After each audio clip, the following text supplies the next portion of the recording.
இன்றே டவுன்லோட் செய்து உங்கள் ஃபேவரட் ஷோக்களை என்ஜாய் பண்ணுங்க. முதல்ல நீ ஆஸ்திரேலியா போறதுக்கு ரொம்ப ஆர்வமா இருந்த. இப்போ நீ அதை பெருசா கண்டுக்கிற மாதிரி தெரியலையே. என்னாச்சு உனக்கு? அது இல்ல, பாட்டி ஊர்ல கும்பாபிஷேகம் நடக்க போகுதுல்ல, அத அப்பா தானே பண்ண போறாரு.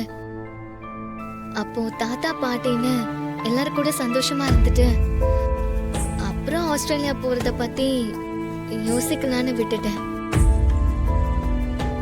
சரி, நீ நல்லா யோசி. ஜஸ்ட் உனக்கு ஞாபகப்படுத்து. இப்போ எப்படி இருக்க? பரவாயில்ல, வலி கொஞ்சம் கம்மியா இருக்கு. நைட்டு போட வேண்டிய மாத்திரை போட்டியா? ஆஹா, இல்ல. ஏன்? அது ஒரே கசப்பா இருக்கு, அதான். என்ன நீ ஊசி போட்டுக்க சொன்னா பயமா இருக்குன்ற, மாத்திரை சாப்பிட சொன்னா கசப்பா இருக்குன்ற, அப்புறம் எப்படி உடம்பு சரியாகும்?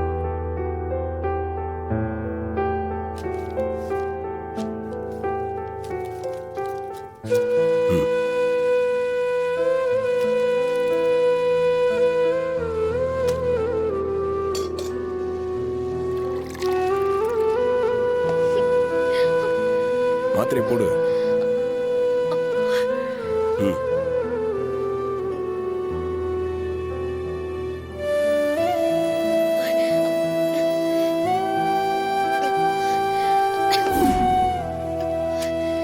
சரி, நீ ரெஸ்ட் எடு. இவன் பாட்டி குடும்பத்துக்காக அம்மா கிட்ட நிறைய பேசுறான். உண்மையிலேயே இவன் பாட்டியோட பேரனா இருப்பானோ?